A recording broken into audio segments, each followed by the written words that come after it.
पाठ करेंगे। ओम सहना भवतु सहनौ भुनक्तु सह वीर्यं करवावहै तेजस्विना धीतमस्तु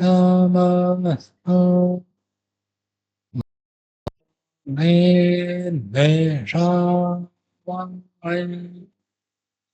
ओम शांति शांति शांति।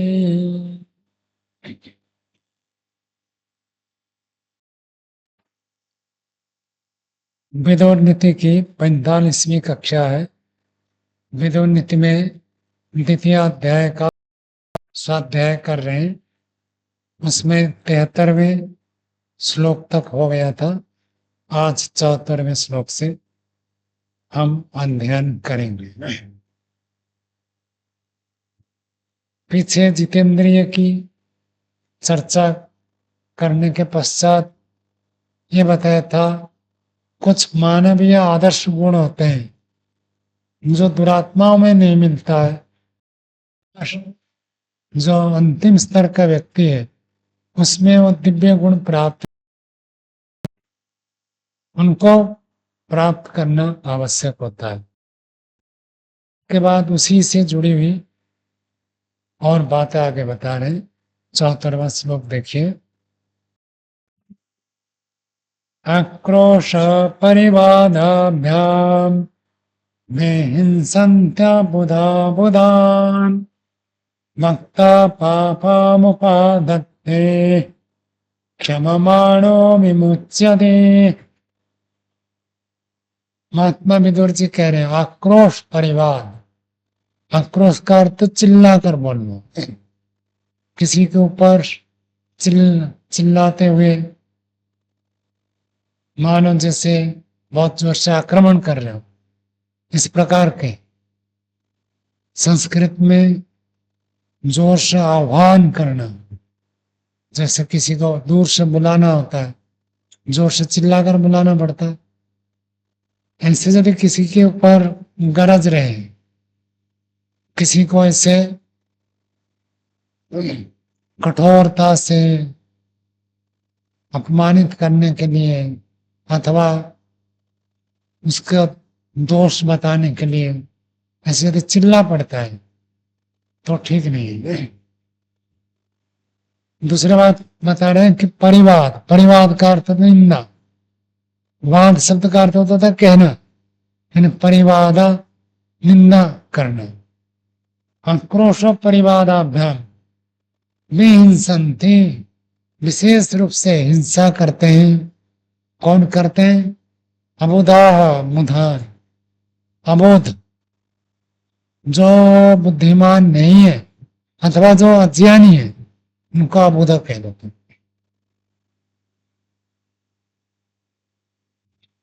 तो अज्ञानी व्यक्ति ज्ञानी व्यक्तियों को दो प्रकार से विशेष हिंसा करते हैं।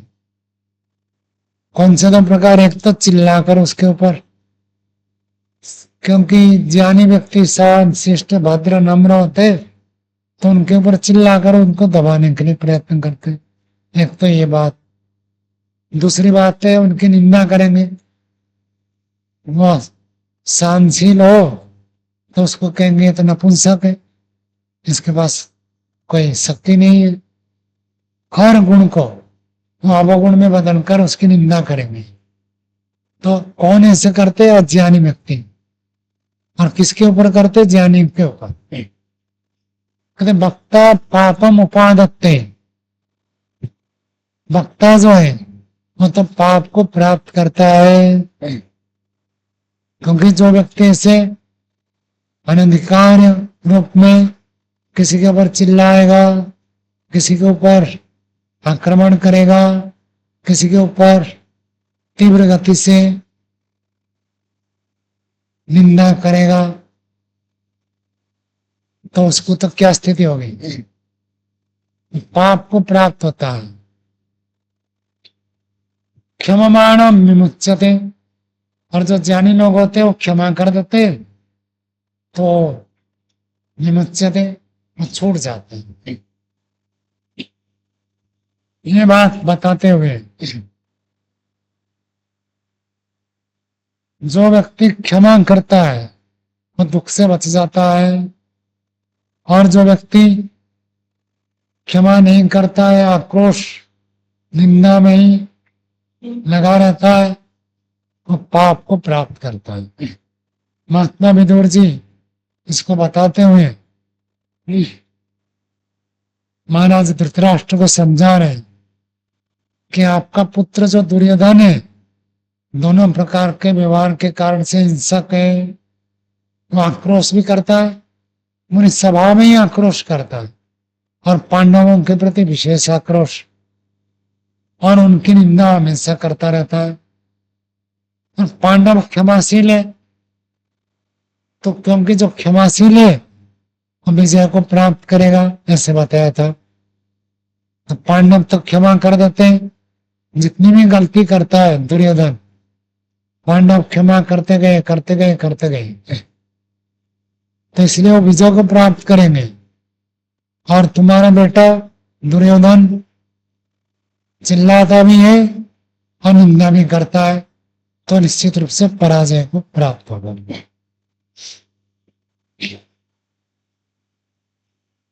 75वां श्लोक देखिए। हिंसा बलमसानो नाम राज्यां दंडमिर्बलम्।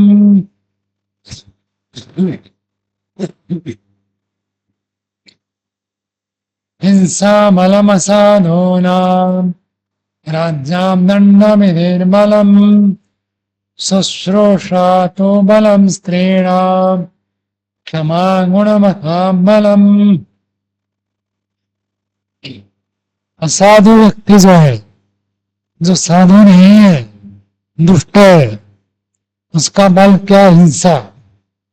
हिंसा करेगा, आक्रमण करेगा, दूसरों को दबाने के लिए प्रयत्न करेगा, दूसरों की संपत्ति को छीनने के लिए प्रयत्न करेगा। ये सब असाधु व्यक्तियों का बल है। और राजाओं का बल क्या है? राज्यां दंड विधिर बलम। राजाओं का बल जो है दंड विधि। राजा होकर यदि दंड का विधान न करे तब तो उसका कोई बल नहीं है। जो राजा जितना कठोर दंड व्यवस्था करता है वही राजा टिकता है।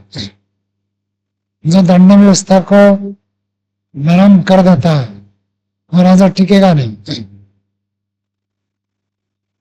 इसलिए महर्षि मनु ने भी कहा दंड शास्त्री सर्वा प्रजा। दंड ही सब प्रजाओं के ऊपर शासन करता है। तो राजा का बल क्या है? दंड ही तो है। यदि दंड देना छोड़ दे तो राजा राजा क्या है? तो राज्यम दंड विधि बलम। दंड का विधान करना उनका बल है। शुश्रूषा तो बलम स्त्रीणाम। शुश्रूषा सेवा शुश्रूषा। शुश्रूषा क्या अर्थ होता है? सेवा शुश्रूषा सुना है ना? क्या अर्थ होता है? देखभाल करना। शब्द क्या है? शुरू धातु है। शुरू का अर्थ सुनना। हम शब्द कर देते इच्छा, सुनने की इच्छा। अर्थात जो व्यक्ति सामने वाले व्यक्ति की बात को सुनने की इच्छा रखता है, अर्थात सुनेगा मतलब वैसे करेगा। तो जैसे चाहता है, मुझे पानी चाहिए, पानी लेकर दे दिया। गरम कपड़ा चाहिए, गरम कपड़ा दे दिया। भोजन चाहिए, भोजन दे दिया। इसको तो कहते हैं सेवा शुश्रूषा। तो उनकी बात को सुनकर उसके अनुसार उनका अनुकूल प्रदान करना, इसका नाम है शुश्रूषा। और शुश्रूषा किसका बल है? शुश्रूषा तो बलम स्त्री नाम, शुश्रूषा जो है स्त्रियों का बल है। स्त्रियों के पास अब क्या ताकत है? आजकल तो सब नौकरी करते हैं, सेना में चले जाते हैं, वो एक अलग बात है। लेकिन परिवार में स्त्री जो सबके मन को जीत लेती है, कैसे जीतती है? सेवा शुश्रूषा के माध्यम से। पैसा कमा कर कोई स्त्री मनमती हो जाए, प्रसिद्धि को प्राप्त कर ले, संभव ही नहीं है। एक स्त्री का जो मुख्य कर्तव्य है वो अच्छी गृहिणी बने, संतान को श्रेष्ठ बने, ये सब लोग स्वीकार करते। तो संतान के लिए तो बहुत तप करना पड़ता है। संतान तब बड़े हो जाए तब तो सेवा करेगा, लेकिन पहले तो बच्चे की सेवा में माँ का सारा समय चला जाता है। तो उसकी सेवा शुश्रूषा में ही उसकी देखभाल उसकी सेवा में जाता है। तो स्त्रियों का बल है परिवारजनों की सेवा शुश्रूषा करके वो सबके लिए प्रिय पात्र बन जाती है, वो स्त्रियों का बल। और कहते क्षमा गुणवत्ताम बलम।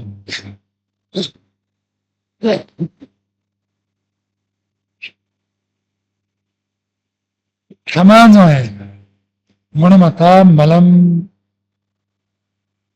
गुणी व्यक्तियों का बल है क्षमा। जो व्यक्ति जितना क्षमा करता है वो उतने गुणी माने जाते हैं।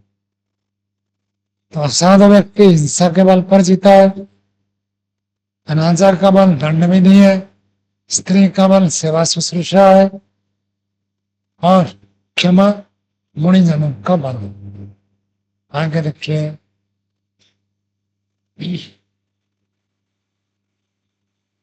छात्रवा श्लोक पढ़ते हैं। मात्सयो मोहि नृपते संस्करतमो मता अर्थवच्च विचित्रं च न शक्यं मम भाषितुम्।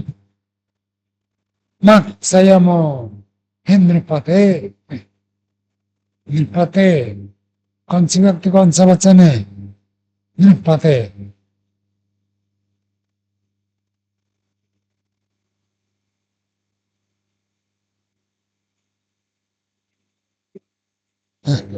संबोधन एक वचन, हे नृपते, हे राजन, मात्सयम ही सुदुष्करतम, सबसे कठिन है वाक्सयम। कैसे वाक्सयम सबसे कठिन है? तो उसको बता रहे हैं।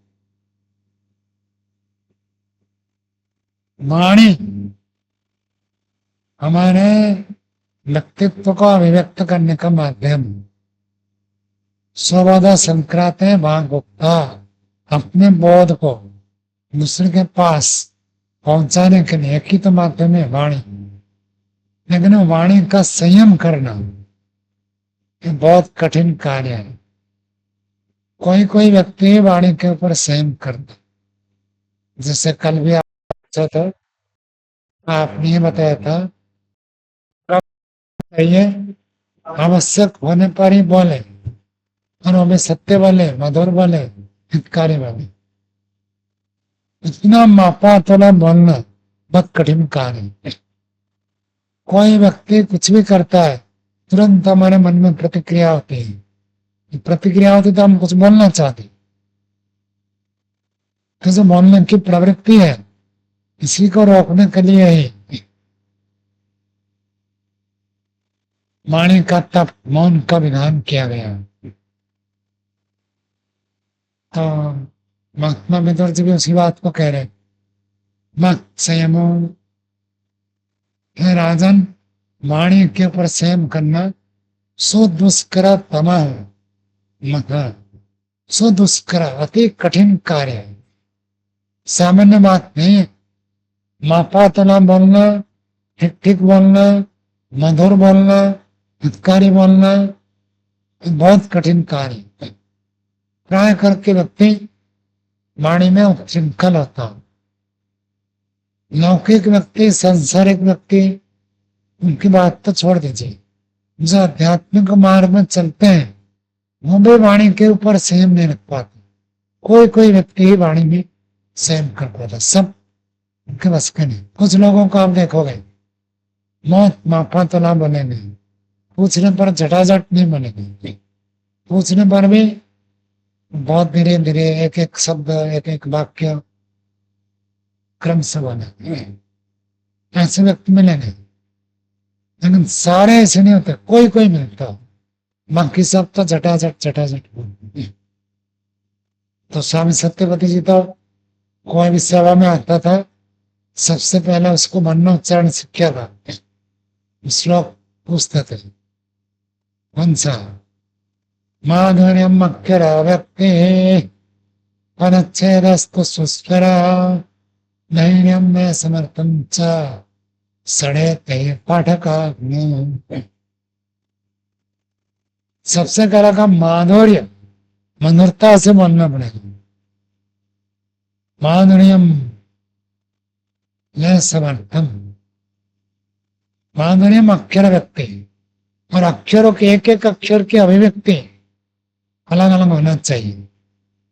अक्षर खा जाते, जैसे हरियाणा, पंजाब, आजकल तो दिल्ली में भी सब हो गए, कुछ उत्तर प्रदेश का भाग, यहाँ के लोग जो है शब्द बोलते एक सारे अक्षर ठीक ठीक अभिव्यक्त नहीं करते।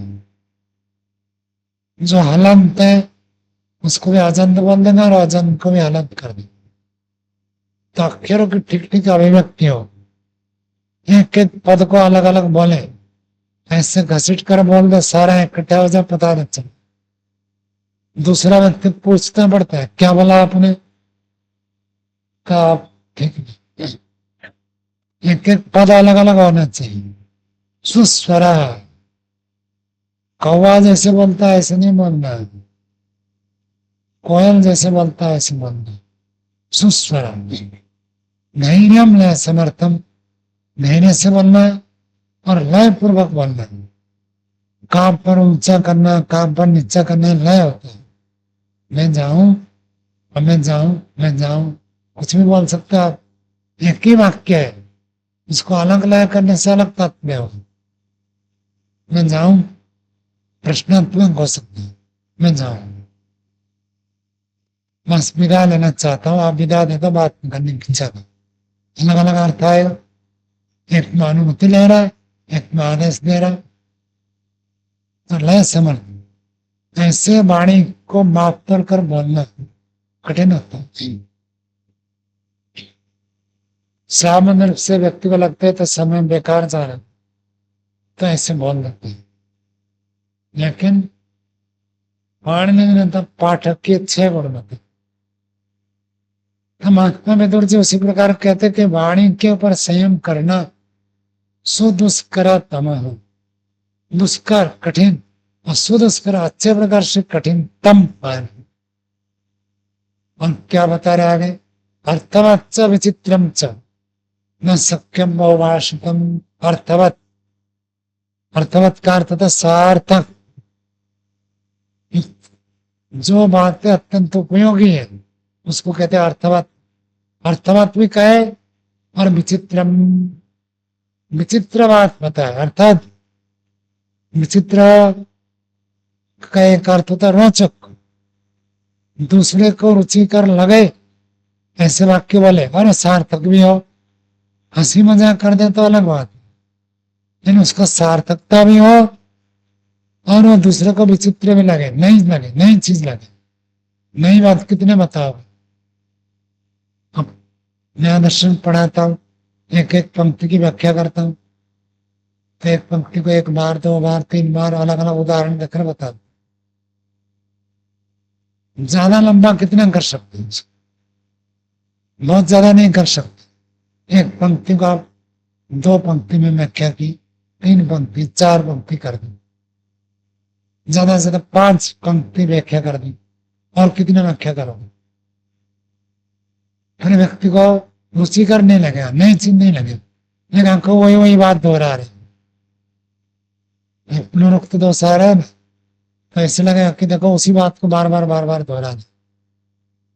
तो सार्थक भी होना चाहिए और विचित्र भी होना चाहिए, अर्थात चमत्कार पूर्ण हो, सामने वाला को रुचिकर लगे, सामने वाला को लगे अरे ये बात तो मैं मुझे पता ही नहीं था, बता रहे, ऐसे लगे। ऐसे वाणी बहुत ज्यादा नहीं बोल सकते, दूसरे के लिए चमत्कार पूर्ण हो, उसकी रुचि बनी रहे और वाक्य की सार्थकता भी हो, बहुत नहीं बोल सकते। आगे कहते हैं 77वां श्लोक देखिए। अभ्यावहति कल्याणम निवेदम मत्सुभा सैवा दुर्वासिता राजन् अनर्थायोपबध्यते। अभ्यावहति कल्याणम, हमें आवाहति, चारों ओर से वाहन करके ले आती, अर्थात प्राप्त कराती, क्या? कल्याणम, सब ओर से कल्याण की प्राप्ति हो जाती है। विविधम सुभाषिता, विभिन्न प्रकार जो वाणी है, सुभाषिता, सुभाषिता, सुभाषिता वाक्य का विशेषण, विविधम कल्याणम का विशेषण है। सुभाषित वाक्य विविधम कल्याणम आवाहति, विभिन्न प्रकार के कल्याण को वहन करके ले आती। जिन्हें सुंदर वाक्य आपने बोला, हमेशा सुंदर वाक्य बोलते हैं तो कल्याण आपका सुनिश्चित है। एक कवि ने कहा, जीवाग्रे वसति लक्ष्मी, जीवाग्रे मित्र बांधवा। जीवा के अग्रभाग में लक्ष्मी निवास करती। व्यापारी लोग देखो ग्राहक को कैसे बोलते हैं, ऐसे मधुर भाषण करेंगे जैसे आपको खुद के रिश्तेदार हो, ऐसे बात करेंगे, अपना आदमी जैसे, क्योंकि लक्ष्मी वहां निवास करती है। ग्राहक को थोड़ा कठोर बोल दोगे तो चलेगा नहीं, दुकान बंद हो जाएगी। जिहाग्रह, वाणी के द्वारा एक मित्र बनता है, बंधु बनता है, वाणी के द्वारा शत्रु बनता है, वाणी के द्वारा सर्वनाश हो जाता है। उसी प्रकार की बात यहाँ में कहती है। जो सुभाषिता वाक विविध प्रकार के कल्याण को वहन करके ले आती है। सा एवं दुर्भाषिता, सा एवं सा वाक, वो वाणी है यदि दुर्भाषिता, गलत रूप से यदि उच्चारण किए गए है, हे राजन, अनर्थाय उत्पद्यते, अनर्थाय, अनर्थ के लिए समर्थ हो जाता है, प्राप्त करा देता है। वही वाणी कल्याण को भी ले आती है और वही वाणी अनर्थ, अनर्थ का अर्थ सर्वनाश, सर्वनाश के लिए भी समर्थ हो जाता। और अगला श्लोक देखिए, ये बहुत प्रसिद्ध श्लोक है, याद करने योग्य है। 78वां श्लोक, बोलिए। रोहते सायकैर्विद्धम् मनम् परशुना हदम् वाचादुरक्तम् विवत्सम् न संरोहते वाक्यदम्। रोहते, रुआ विजन में प्रादुर्भाव है, अर्थात फिर से वो प्रादुर्भाव हो जाता है, फिर से वो पूरा हो जाता है, भर जाता है। कौन सा? कहते सहायक ही विद्धम, सहायक कहते बाण। योद्धा सब युद्ध करने के लिए जाते थे ना, युद्ध में बहुत जगह पर घाव हो जाता था, कहीं चोट लगती, कुछ लगता था, लेकिन वो जो घाव हो जाता था वो भर जाता। बाण के द्वारा जब बिना हुआ कोई शरीर का अंग, मांस थोड़ा कट गया तो मांस फिर भर जाता। मनम परशुना हतम, और यदि कोई जंगल है और जंगल को कुल्हाड़ा लेकर किसने चोट मारा, तो चोट मारने से जंगल तो क्षत क्षत हो जाता है, नष्ट हो जाता है।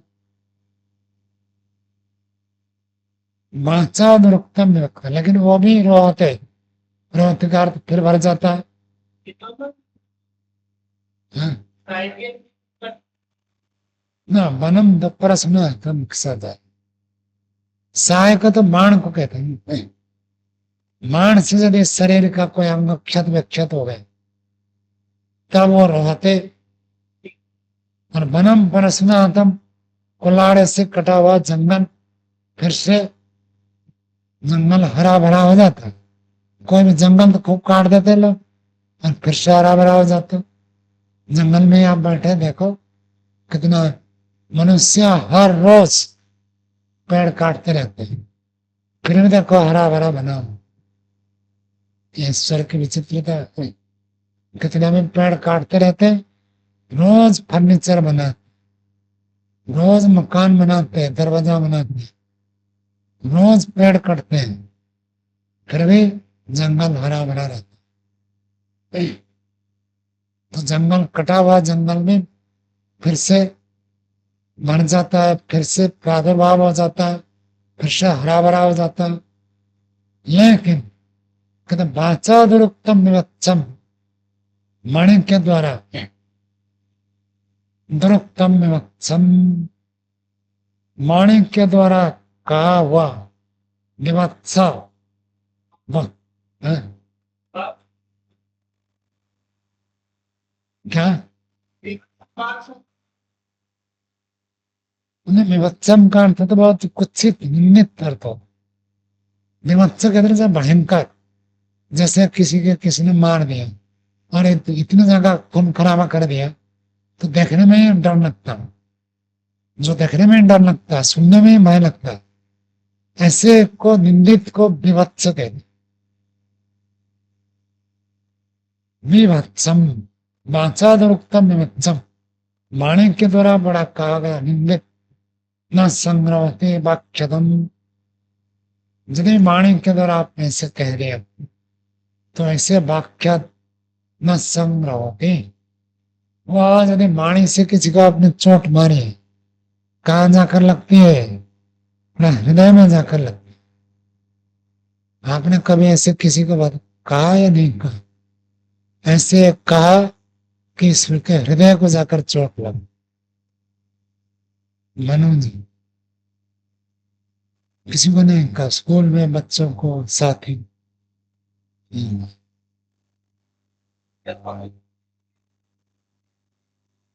पता चलता है एकदम बहसी में थोड़े। हाँ हाँ, इनको कोई बोला तो इनको पता चलता, और ये किसी का बोला तो पता नहीं चले। हाँ, तो उसको पता चलेगा आप तो मनुष्य। सहनशीलता हो ना हो, आपने ऐसे बोल दिया जो हृदय को चोट लगने वाली है, वो सहन कर लिया एक अलग बात।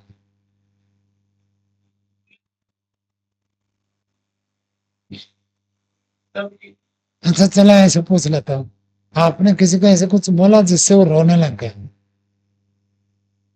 किसी को ऐसे कुछ कह दिया और वो व्यक्ति रोने लग गया। हाँ हाँ हाँ, इसका मतलब नेगेटिव है।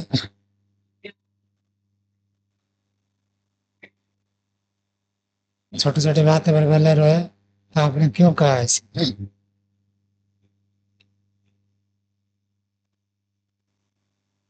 हरियाणा के लोग तो धमकाते ही है कभी कभी ऐसे। सावन जी बड़े अच्छे से बात करते हैं, कभी कभी गलती होती है तो उनको गलती बताने पर गलती जब तक समझ में नहीं आए तो उल्टा आक्रमण कर देते हैं कि नहीं मेरा ठीक है, आपका गलत। भाव ऐसे रहता है, शब्दावली भले ऐसे नहीं, व्यवहार में भी और पाठ में भी, दोनों में ऐसे करते हैं। यानी ऐसे भावना ठीक है।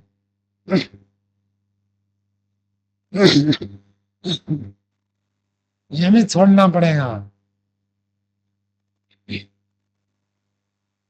गाली नहीं देते, गाली देना तो बहुत बुरा है। यदि वाणी से, वाणी के द्वारा किसी को विभत्स वाक्य बोल दिया, मत भयंकर निंदे कुत्सित वाणी आपने किसी के लिए प्रयोग कर दी, तो न संग्रह की मक्खन।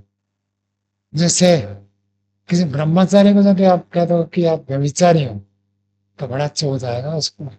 और किसी कह दो दुष्ट कह दो चलेगा। ब्रह्मचारी गुरुकुल के आचार्य विद्यार्थी और जो व्यक्ति हैं आध्यात्मिक मार्ग में जो चलते हैं, उनको यदि कोई कह दे कि तुम व्यभिचारी हो, तो एकदम से बहुत बुरा लगता है। ऐसे भाषा नहीं। चोर कह दोगे तो भी बड़ा कष्ट हो। बाकी आप कदा आप झूठ बोलते क्रोध करते हो, इतना इसमें ज्यादा कोई फर्क नहीं। व्यभिचारी कह दोगे तो चोर कह दोगे तो बहुत ज्यादा झूठ। इसलिए तो व्यास ने सामान्य फॉर्मूला दे दिया ना, श्रूयता धर्म सर्वस्व श्रुत्वा च अवधार्यता आत्मनि प्रतिकूलानि हरे सामने समाचार। तो जो अपने लिए प्रतिकूल है ऐसे व्यवहार दूसरे को नहीं। तो इतना तो पता चलेगा क्यों, जो मुझे कष्ट होता है मैं इससे करूंगा तो कष्ट होगा उसको। जो आप कभी रोया या नहीं रोया? हम्म, नहीं।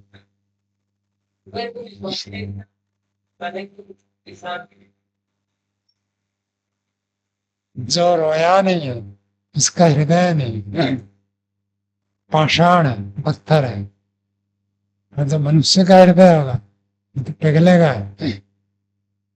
और होना चाहिए, यदि हमें कोई गलती बताता हमें ग्लानि होनी चाहिए, पश्चाताप होना चाहिए, प्रायश्चित होना चाहिए।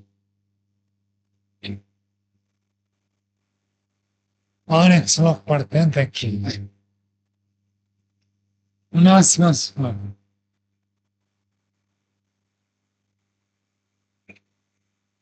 कर्णे नाले कनाराचा निर्भरन्ति शरीरता मत्सल्लस्तो न निर्भरम् शक्यो हृदयेशयो हि सा।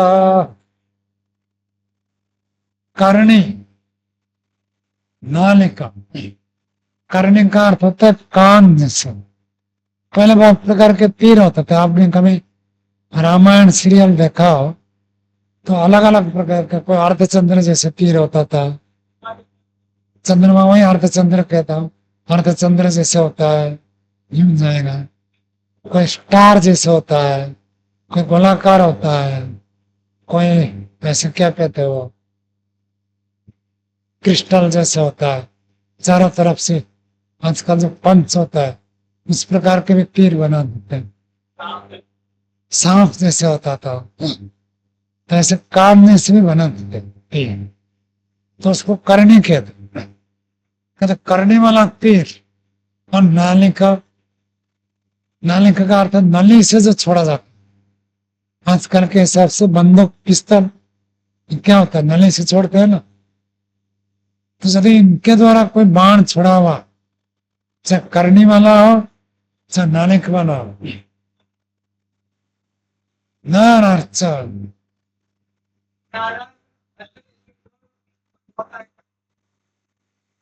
नानाच एक अस्त्र है, नानाच नाम का अस्त्र को भी कोई फेंकता है।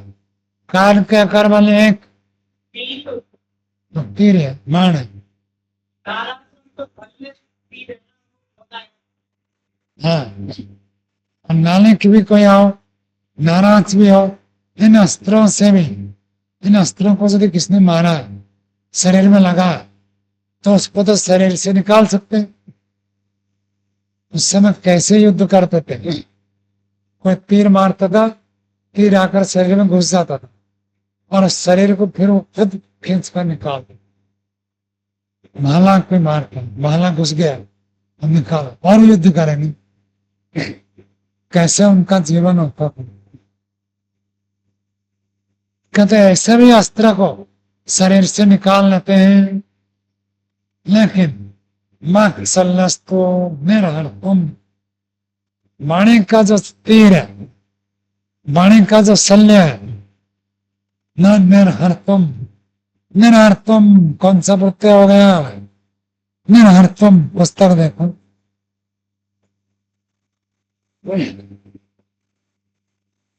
शक्यो हृदय सयो हिस्सा, उसको निकालने के लिए कोई भी समर्थ नहीं। वाणी ने फिर तीर चला दिया तो समर्थ नहीं है ना। आध्यात्मिक व्यक्ति में तो देखा जाओ, महर्षि दयानंद को किसने कितना भी गाने सब सहन कर लिया, छोड़ दिया। और हमने भी अपने गुरुजनों को देखा, कभी कुछ बोल दिए, बाद में कहेंगे जी गलती हो गई, आपको ऐसे कह दिया, क्षमा चाहकर कहते ठीक है, आगे से सब। लेकिन सामान्य रूप से राजा महाराजा में तो घटता ही। तो कितने भी भयंकर तीर अस्त्र शस्त्र हो शरीर में घुस जाए, उनको निकाल सकते हैं, लेकिन वाणी रूपी अस्त्र यदि घुस जाए उसको नहीं निकाल सकते। चलो आज का पाठ ये रखते हैं, आगे कल पढ़ेंगे।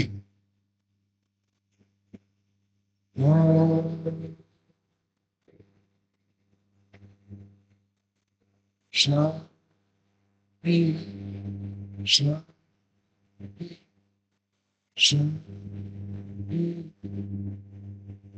शांति।